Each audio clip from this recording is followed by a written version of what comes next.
देखिए मैंने ग्रामर में 3 पार्ट हैं जो पूछे जाते हैं खास करके, एक तो वॉइस, दूसरा नरेशन और तीसरा जो है पंक्चुएशन। ये 3 सेंटेंस आपके पूछे जाएंगे और इनमें से जो 3 क्वेश्चन होंगे ये 2 मार्क्स के होंगे। 1 question 1 mark, each question 2 marks, sorry each question 2 marks. हर जो क्वेश्चन होगा 2 नंबर का होगा। तो अब देखिए यहाँ पर वॉइस से एक सेंटेंस आएगा, नरेशन से एक सेंटेंस पूछा जाएगा, पंक्चुएशन से एक सेंटेंस पूछा जाएगा। तो देखिए कई बार ऐसा होता है कि ये रिपीटेड सेंटेंस होते हैं, जो बोर्ड एग्जाम में जो मॉडल पेपर आता है तो उस मॉडल पेपर से ही रिपीट किए जाते हैं क्वेश्चन। खास करके मैंने यहाँ पर 2023 की एक्सरसाइज लिखी है, जिसके बिना पर मैं आपको नरेशन के बारे में कंप्लीट इन्फॉर्मेशन दे दूंगा। तो आप इसको एक बार स्टडी कर लेंगे तो आपको समझ में आ जाएगा। फिर इसके बाद में एक एक्सरसाइज वॉइस की और फिर इसके बाद में पंक्चुएशन की आपको मैं बता दूंगा। तो बेस्ट ऑफ लक, आप लोग तैयारी अच्छे से करिए और हम लोग स्टडी करते हैं नरेशन के बारे में। देखिए कुछ सेंटेंस है जो 2023 में पूछे गए हैं। जैसे सेंटेंस लिखा है he said I shall do my best tomorrow. देखिए नरेशन बनाने का सबसे अच्छा तरीका है कि हम सबसे पहले लास्ट में सिंबल चेक करते हैं कि लास्ट में सिंबल क्या है।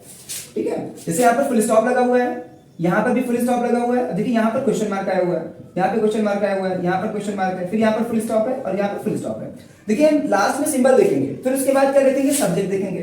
देखिए यहाँ पर जो फुल स्टॉप है और यहाँ पर क्या सब्जेक्ट दे रखा है, यानी कि स्ट्रक्चर हमारा subject plus verb plus object का है। तो सेंटेंस हमारा क्या है, असर्टिव सेंटेंस है। या तो कह सकते हैं कि सब्जेक्ट प्लस वर्ब है, तभी सेंटेंस हमारा कौन सा है, असर्टिव सेंटेंस है। तो हम पहचान जाएंगे। अब देखिए असर्टिव सेंटेंस जब होगा तो उसका जो रूल होता है, एक सिंपल सा रूल है कि सेट टू को हम लोग चेंज करते हैं असर्टिव सेंटेंस में। जो असर्टिव सेंटेंस होता है इसमें हम लोग सेट टू को चेंज करते हैं टोल्ड में। टोल्ड में चेंज करते, ध्यान एक चीज और रखिएगा कि सेट जो है इसके बाद में प्रीपोजिशन जो टू आई हुई है असर्टिव सेंटेंस में, यानी कि यहाँ पे फुल स्टॉप लगा है और यहाँ पर सब्जेक्ट है, तब सेट टू को हम क्या करेंगे, मतलब सेट के बाद में टू दिखा है तो आप टोल्ड में चेंज कर देंगे। और खाली सेट है तो सेट का सेट ही रहेगा। ठीक है ना, सेट का सेट रहेगा। फिर इसके बाद देखिए रिपोर्टेड वर्ब में क्या होता है, हमने बताया कि 1 चेंज होता है और रिपोर्टिंग स्पीच में 3 चेंज होते हैं, इसका रूल होता है। अब देखिए यहाँ पर सेट लिखा है, सेट के बाद में टू नहीं लिखा है, तो आपको यहाँ पर टोल्ड में इसको नहीं चेंज करना है, सेट का सेट ही लिखना है। और यहाँ पे सब्जेक्ट सेम रहेगा। फिर यहाँ पर इन्वर्टेड कॉमा है। देखिए इन्वर्टेड कॉमा हटा करके हम लोग क्या करते हैं, दैट का यूज करते हैं। किसमें, असर्टिव सेंटेंस में क्या यूज होता है, दैट का। फिर इसके बाद जो सेकंड सेंटेंस है I shall do my best tomorrow, मतलब रिपोर्टेड वर्ब में यहाँ पर कोई भी चेंज नहीं हुआ, मतलब 1 चेंज होगा। चेंज कब होगा, जब सेट के बाद में टू प्रीपोजिशन दे रखी होता। फिर इसके बाद में इन्वर्टेड कॉमा हटा के हम लोग यूज करेंगे दैट का। देखिए यहाँ पर ऑब्जेक्ट नहीं था तो ऑब्जेक्ट नहीं लिखेंगे, एज इट इज हमने लिख दिया। फिर इसके बाद दैट लगाया। फिर देखो यहाँ पर लिखा है आई, फिर इसके बाद लिखा है शैल। तो देखिए यहाँ पर 3 चेंज होते हैं। अब 3 चेंज कौन कौन से होते हैं, एक तो होता है पर्सन का, फिर इसके बाद होता है वर्ब का, फिर इसके बाद में nearness of time and action का। तो 3 चेंज होते हैं। अब देखिए यहाँ पर आई लिख रखा है, तो हमने बताया कि जब भी आपको रूल हमने पढ़ाया था तो ये बताया था कि आई और वी या इनके फैमिली के कोई मेंबर, फैमिली का मतलब यहाँ पर इनका ऑब्जेक्टिव केस, इनका पॉजिटिव केस की कहीं पर भी आपको मिल जाए तो आप रिपोर्टेड वर्ब के सब्जेक्ट के अकॉर्डिंग इनकी चेंजिंग करते हैं। मीनिंग ये कि यहाँ पर जो आई लिखा हुआ है ये फर्स्ट सब्जेक्ट कह सकते हैं पर्सन का है, तो इसको आप ही के अकॉर्डिंग चेंज करेंगे। ही यहाँ पर क्या है, कह सकते हैं कि प्रोनाउन है, तो आप एज इट इज लिख दीजिए यहाँ पर ही। यहाँ पर शी होता है तो आप शी लिख देते हैं, यहाँ पर दे होता है तो आप दे लिखते हैं, यहाँ पर यू होता है तो यू लिखते हैं। यहाँ पर कोई नाउन दिया होता है, जैसे यहाँ पर कुणाल लिखा होता तो आप यहाँ पर क्या लिखते हैं, ही लिखते हैं। यहाँ पर मीरा लिखा होता तो आप यहाँ पर शी लिखते हैं, यहाँ पर मदर होता तो यहाँ पर शी आता, यहाँ पर फादर होता तो यहाँ पर ही आता। अब देखिए आई के साथ हमेशा शैल आता है, ही के साथ विल आता है। और एक चीज और ध्यान रखिएगा कि जब भी आप नरेशन बना रहे हैं और रिपोर्टिंग स्पीच कोई यूनिवर्सल ट्रुथ है या कोई हैबिचुअल एक्ट है या कोई फ्रेज है तो आप उसको चेंज नहीं करेंगे, मींस उसका टेंस चेंज नहीं करेंगे। और ये तीनों चीजें नहीं है, means universal fact, habitual act या कोई फ्रेज नहीं है, तो आप क्या करेंगे कि उसका टेंस चेंज कर देंगे। तो यहाँ पर क्या होगा, ही के साथ विल आएगा और विल का क्या हो जाएगा, वुड हो जाएगा। टेंस यहाँ पर चेंज हो जाएगा क्योंकि यहाँ पर आपका जो टेंस है वो मतलब वैसे जो सेंटेंस है वो कोई यूनिवर्सल ट्रुथ नहीं है, ना तो कोई हैबिचुअल एक्ट है। तो ही वुड और इसके बाद में वर्ब क्या है, डू। तो हमेशा देखिए जो आपकी जो जिरेंडियल वर्ब, सॉरी जो आपकी वर्ब रहती है, खास करके जो मॉडल वर्ब्स होती है would, should, can, could, may, might, इनके साथ हमेशा वर्ब की फर्स्ट फॉर्म आती है, थर्ड फॉर्म कभी नहीं आती, या तो बी लिखा हो तो यहाँ पर डू का डू ही रहेगा। अब देखिए माई भी चेंज हो जाएगा ही के अकॉर्डिंग। आई का जो पॉजिटिव केस होता है वो माई होता है, ही का पॉजिटिव केस क्या होगा, हिज होगा।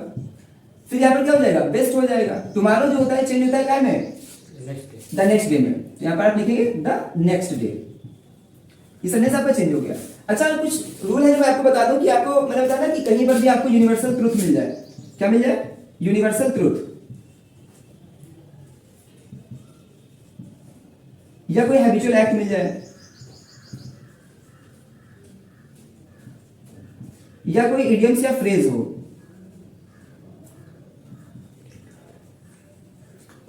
तो वर्ब जो है नहीं चेंज होगी, ठीक है ना, वर्ब चेंज नहीं होगी। अगर जो ये तीनों नहीं है, मींस ये दोनों तीनों नहीं है, तब आप क्या करेंगे, वर्ब में चेंज करेंगे। क्या करेंगे, वर्ब में चेंज हो जाएगा। वर्ब में चेंज क्या होगा, ध्यान रखिएगा, मैं यहाँ पे बता दे रहा हूँ कि एक बहुत ज्यादा अच्छे रूल है, इनको आप समझना जरूरी है। खास करके ये शॉर्ट ट्रिक ही समझ सकते हैं कि आपको यहाँ पर क्या यूनिवर्सल ट्रुथ, हैबिचुअल एक्ट या कोई इडियम या फ्रेज ना मिले, तब आप क्या करेंगे, टेंस का चेंज कर देंगे। जैसे आपको यहाँ पर क्या लिखा मिल जाए, जैसे शैल लिखा मिल गया, विल शैल, तो विल शैल को आप चेंज कर देना वुड शुड में, कैन और मे को चेंज कर दिया जाएगा कुड और माइट में। जैसे हमने कहा कि कहीं पर भी आपको सेंटेंस का जो रिपोर्टिंग स्पीच में कोई यूनिवर्सल ट्रुथ मिलता है, या कोई हैबिचुअल एक्ट मिलता है, या कोई इडियम या फ्रेज मिलता है, तो आप उसको उसके टेंस को चेंज नहीं करेंगे। लेकिन अगर जो ये तीनों चीजें नहीं है, तब आप क्या करेंगे, विल और शैल को चेंज कर देंगे वुड शुड में, कैन और मे को चेंज कर देंगे कुड और माइट में, इसे मार को चेंज करेंगे कहां में, वाज वर्ब में। इसके अलावा वाज वर्ब को चेंज करेंगे हैड बीन में। इसके अलावा आपको कहीं पर भी हैड लिखा मिल जाए, तो हैड या हैड बीन लिखा मिल जाए, तो इसको एज इट इज लिखेंगे, इसमें कोई चेंज नहीं होगा, नो चेंज। फिर इसके बाद आपको हाँ एक कंडीशन और है जो ध्यान रखिएगा हमेशा, जैसे आपको वर्ब की फर्स्ट फॉर्म मिल जाए या वर्ब की फर्स्ट फॉर्म में एस या ईएस लगा मिल जाए, तो आप इसको चेंज कर देना वर्ब की सेकंड फॉर्म में। फिर इसके अलावा डू डज लिखा मिल जाए,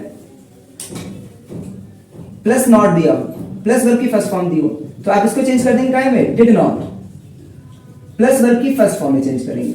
एक कंडीशन और आती है डू डज की, डू डज दे रखा हो, प्लस इंट्रोगेटिव में आता है, सब्जेक्ट दे रखा हो, वर्ब दे रखी हो, वर्ब की फर्स्ट फॉर्म, और इसके बाद में जो भी ऑब्जेक्ट दे रखा हो या नहीं दे रखा हो, तो आपको क्या करना है, वर्ब की सेकंड फॉर्म में इसको चेंज कर देना हो, किसमें, वर्ब की सेकंड फॉर्म में। फिर आपको कहीं पर भी वर्ब की सेकंड फॉर्म लिखी मिल जाए या डिड लिखा मिल जाए, तो आप इसको चेंज कर देना काय में, हैड में, हैड प्लस वर्ब की थर्ड फॉर्म में। तो ये आपकी शॉर्ट ट्रिक्स हैं जो आपको चेंज करनी है। जैसे भी देखो मैंने सेंटेंस बनाया, यहाँ पर मुझे क्या शैल मिला, तो मैंने ही के अकॉर्डिंग जो नया सब्जेक्ट होगा उसके अकॉर्डिंग क्या किया, वुड का यूज कर दिया, ठीक है ना। जैसे मैंने बताया विल शैल को काय में, वुड शैल में चेंज करते हैं। नेक्स्ट सेंटेंस देखिए, लिखा है the teacher said to me. अब देखिए यहाँ per your duty subject they रखा है, लास्ट में क्या फुल स्टॉप दे रखा है, तो सेंटेंस हमारा क्या है, असर्टिव है। अब देखिए सेड के बाद में टू प्रीपोजिशन दे रखी है, तो आपको कुछ नहीं करना, इस सेंटेंस में वन चेंज करना है, सेड को चेंज करेंगे काय में, टोल्ड में, ऑब्जेक्ट मी हो जाएगा, यहाँ पर द टीचर हो जाएगा। फिर इसके बाद में इन्वर्टेड कॉमा हटा के हम लोग यूज करेंगे काय का, दैट का। अब देखिए यहाँ पर योर लिख रखा है, योर ड्यूटी, तो योर जो है यू का कह सकते हैं कि पॉजिटिव केस है, तो सेकंड पर्सन यू आपको कहीं भी दिख जाए, यू की फैमिली का मेंबर, चाहे वो ऑब्जेक्टिव केस हो या पॉजिटिव केस हो, इसको आप कैसे चेंज करेंगे, ऑब्जेक्ट से चेंज करेंगे, रिपोर्टेड वर्ब के ऑब्जेक्ट से, इससे चेंज करेंगे। अब देखिए योर चेंज हो जाएगा मी के अकॉर्डिंग काय में, माई में। देखिए मी आई का ऑब्जेक्टिव केस है और आपको यहाँ पर पॉजिटिव केस यूज करना है काहे का, आई का, तो आई का पॉजिटिव केस क्या होता है, माई होता है, तो यहाँ पर लिखेंगे माई। फिर यहाँ पर हो जाएगा ड्यूटी। फिर इसके बाद हमने कहा कि कोई यूनिवर्सल ट्रुथ है तो आप वर्ब नहीं चेंज करेंगे, देखिए यूनिवर्सल ट्रुथ तो नहीं है, तो यहाँ पर इस चेंज हो जाएगा वाज में। बाकी आप सेंटेंस लिख देंगे as it is, to take care,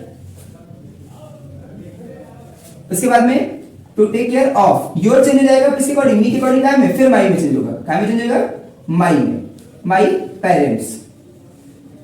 ठीक है, सेंटेंस आपका बना, the teacher told me that my duty was to take care of my parents. Next sentence देखिए यहाँ पे लिखा हुआ है इंट्रोगेटिव क्वेश्चन मार्क लगा हुआ है, यहाँ पर डू लिखा हुआ है। अब देखिए इंट्रोगेटिव जो सेंटेंस होते हैं वो दो टाइप के होते हैं, कितने होते हैं, दो टाइप के। एक होता है यस नो टाइप का जो हेल्पिंग वर्ब से स्टार्ट होते हैं, और एक होता है जो क्वेश्चन वर्ब से स्टार्ट होता है, जैसे ये वाला। तो जब कभी भी आपको हेल्पिंग वर्ब से सेंटेंस स्टार्ट वाले मिल जाए तो आप उसको कुछ नहीं करना, देखो ये तो कॉमन रहता है, सेट टू को इसमें क्या करते हैं, आस्क में चेंज करते हैं। हालांकि कई होते हैं, आप इंक्वायर्ड ऑफ में भी चेंज कर सकते हैं, वांटेड टू नो ऑफ में भी चेंज कर सकते हैं, और आस्क में भी चेंज कर सकते हैं। फिर इसके बाद में ऑब्जेक्ट रखा है तो ऑब्जेक्ट लिख दीजिए, और फिर क्या करेंगे, और सेंटेंस हेल्पिंग वर्ब से स्टार्ट है, कैसे स्टार्ट है, हेल्पिंग वर्ब से, तो आप इसको इफ या वेदर से जोड़ेंगे, कैसे जोड़ेंगे, इफ या वेदर से। अब देखिए इफ के बाद जो क्लॉज होगी उसका ध्यान रखिएगा, जैसे यहाँ पर क्या है, डू के बाद में सब्जेक्ट दे रखा है, ठीक है ना, हेल्पिंग वर्ब के बाद सब्जेक्ट दे रखा है, और आपको क्या करना है, यहाँ पर इफ के बाद में हेल्पिंग वर्ब ना लिख करके सब्जेक्ट लिखना है। यहाँ पर क्या है, हेल्पिंग वर्ब है फिर सब्जेक्ट है, लेकिन आप यहाँ क्या करेंगे, पहले सब्जेक्ट लिखेंगे फिर हेल्पिंग वर्ब या वर्ब का यूज करेंगे, लास्ट में ऑब्जेक्ट, और लास्ट में क्या फुल स्टॉप लगेगा। इंट्रोगेटिव नरेशन में जो इंट्रोगेटिव सेंटेंस होते हैं उसमें क्या होता है कि लास्ट में जब आप नरेशन में चेंज करते हैं, इनडायरेक्ट स्पीच में चेंज करते हैं, तो लास्ट में फुल स्टॉप आता है, क्वेश्चन मार्क नहीं आता है। तो देखिए यहाँ पर सेट टू को चेंज करेंगे आस्क्ड में, ऑब्जेक्ट सेम सब्जेक्ट सेम, इसको आगे यूज करेंगे। देखिए हेल्पिंग वर्ब है तो आप यूज करेंगे क्या है इफ का, ठीक है। इसके बाद फिर आपको क्या लिखना है, सब्जेक्ट लिखना है, तो यू चेंज होगा मी के अकॉर्डिंग है में आई में। फिर यहाँ पर डू लिखा है, फिर यहाँ पर नॉट नहीं है। देखो मैंने ये कंडीशन बताई, डू डस दिया हुआ है, सब्जेक्ट दिया, वर्ब की फर्स्ट फॉर्म दे रखी, तो आप वर्ब की सेकंड फॉर्म में चेंज करेंगे। तो यहाँ पर डू डस है लेकिन यहाँ पर नॉट नहीं है, तो आपको वर्ब की सेकंड फॉर्म लिखनी है। तो क्या हो जाएगा, आई वांटेड टू कंटिन्यू। फिर यहाँ पर क्या हो जाएगा, योर। अब योर चेंज होगा मी के अकॉर्डिंग, क्योंकि मी जो है ऑब्जेक्टिव केस है किसका, आई का। तो यहाँ पर ये क्या पॉजिटिव केस है, तो पॉजिटिव केस मी का क्या होता है, माई होता है, माई स्टडीज। लास्ट में फुल स्टॉप लगेगा, ठीक है। तो इंट्रोगेटिव सेंटेंस में जो यस नो टाइप के सेंटेंस में जो हेल्पिंग वर्ब से स्टार्ट होते हैं, तो उसमें क्या करते हैं हम लोग, इफ का यूज करते हैं, फिर सब्जेक्ट आता है और उसके बाद में क्या वर्ब, और लास्ट में फुल स्टॉप का यूज होता है। अब देखिए जो सेंटेंस क्वेश्चन वर्ड से स्टार्ट होते हैं उनको भी बहुत आसानी से आप बना सकते हैं। उसमें आपको इफ का यूज नहीं करना है, जहां पर आपको जोड़ना है इन्वर्टेड कॉमा हटा करके उसी क्वेश्चन वर्ड से जोड़ देना है, ठीक है ना। इसका से क्या होगा, सेट टू को हम क्या करेंगे, चेंज करेंगे आस्क्ड में, और आज के बाद में ऑब्जेक्ट लिख देंगे। फिर यहाँ पर इफ से जोड़ते हैं हेल्पिंग वर्ब वाले में, इसमें क्वेश्चन वर्ड से जोड़ेंगे। अब क्वेश्चन वर्ड के बाद में आपको हेल्पिंग वर्ब का यूज नहीं करना। देखो यहाँ पर हेल्पिंग वर्ब आई है, इसमें हेल्पिंग वर्ब नहीं सब्जेक्ट आएगा पहले, फिर यहाँ पर हेल्पिंग वर्ब या वर्ब, उसके बाद में ऑब्जेक्ट क्लास में फुल स्टॉप, ये स्ट्रक्चर आएगा। तो देखिए क्या बनेगा, सेट टू को चेंज करेंगे आस्क्ड में, ऑब्जेक्ट सेम सब्जेक्ट सेम।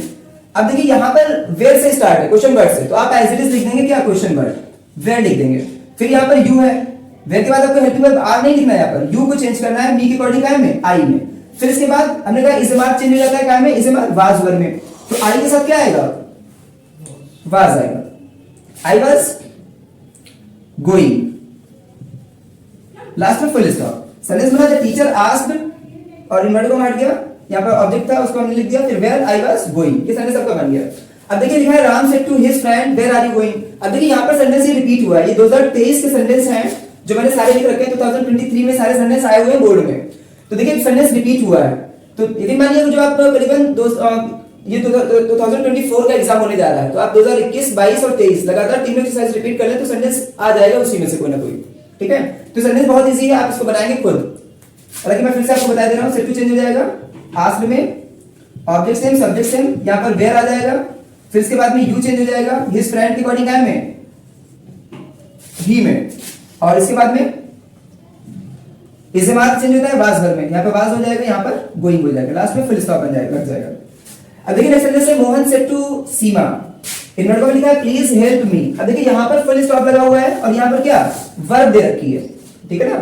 तो जब ऐसी कंडीशन हो तो वो सेंटेंस कौन सा होता है, इंपरेटिव सेंटेंस होता है। अब देखिए इंपरेटिव सेंटेंस में क्या होता है, तीन चीजें रहती हैं कंडीशन। इंपरेटिव सेंटेंस में तीन कंडीशन रहती है कि सेट टू को आप चेंज करते हैं सेंटेंस के अकॉर्डिंग है में, रिक्वेस्टेड में, या फिर ऑर्डर्ड में, या फिर एडवाइज्ड में। और इसके बाद में ऑब्जेक्ट लिखने के बाद में आप क्या सेंटेंस को टू से जोड़ेंगे, और नेगेटिव सेंटेंस है तो नॉट का यूज टू से पहले आ जाएगा, उसके बाद में वर्ब की फर्स्ट फॉर्म, उसके बाद में ऑब्जेक्ट, ये स्ट्रक्चर रहता है, और लास्ट में फुल स्टॉप, ये स्ट्रक्चर इसका रहता है। तो अभी क्या करना, देखिए और चीज और ध्यान रखिएगा कि सेंटेंस में कहीं पर भी प्लीज क्या लिखा मिल जाए, प्लीज लिखा मिल जाए, या काइंडली लिखा मिल जाए, या फिर सर लिखा मिल जाए, ठीक है ना। ये वर्ड कहीं पर भी आपको मिल जाए तो आप सेट टू को चेंज करिएगा कहाँ में, रिक्वेस्टेड में।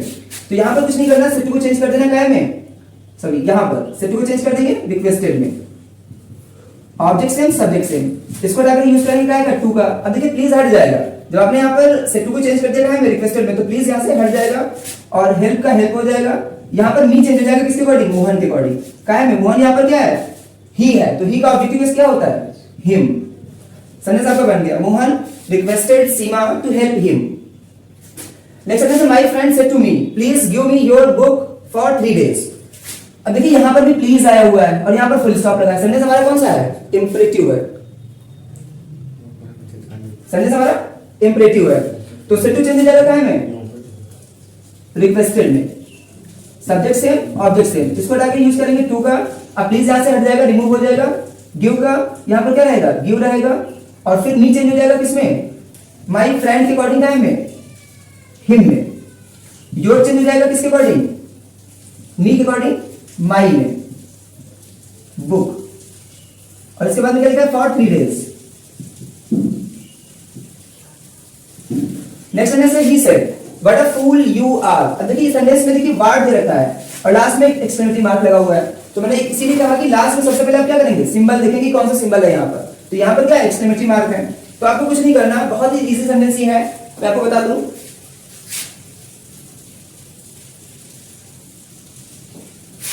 जब भी आपको ये स्ट्रक्चर दिख रहा है वर्ड वाला, तो देखिए इसके लास्ट में आपको क्या मिलेगा, सब्जेक्ट प्लस वर्ब मिलेगी। तो आपको कुछ नहीं करना, सिर्फ को चेंज करना है क्या में, एक्सप्लेन्ड में।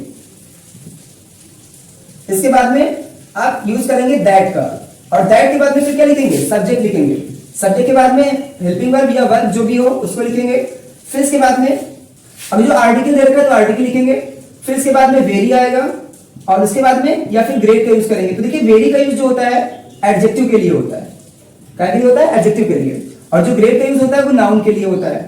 फिर इसके बाद में आप वही एडजेक्टिव लिख देंगे और फिर क्या लिख देंगे, नाउन लिख देंगे, लास्ट में फुल स्टॉप बन जाएगा।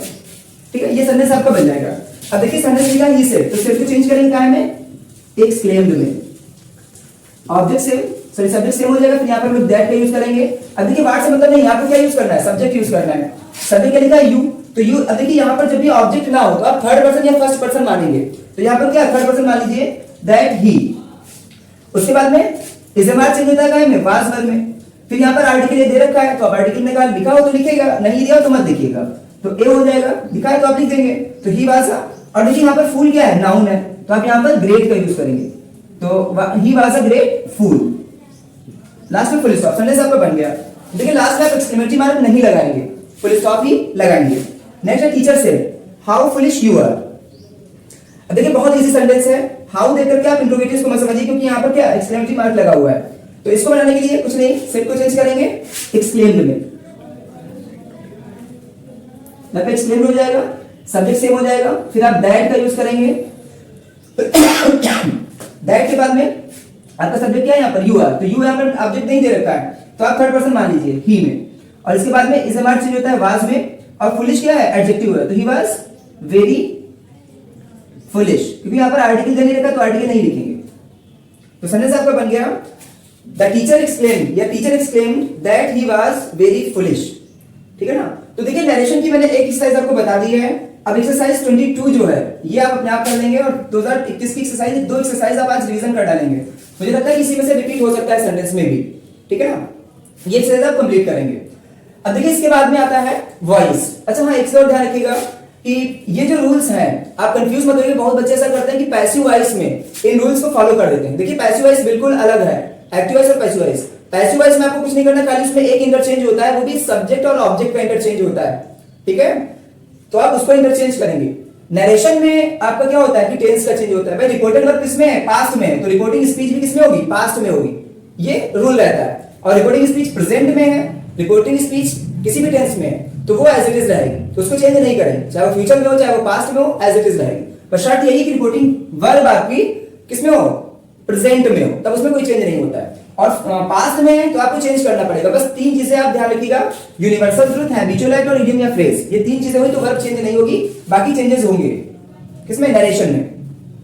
तो नरेशन आपका हालांकि कंप्लीट नहीं है, मैंने सिर्फ और सिर्फ एग्जाम के लिहाज से आपको पढ़ाया है, तो ताकि आपको समझ में आ जाए, ठीक है ना, इस वजह से मैंने इसको रिवीजन करवाया है। बाकी मैं नेक्स्ट वीडियो में आपको पूरा कंप्लीट नरेशन पढ़ाऊंगा और वो ग्रुप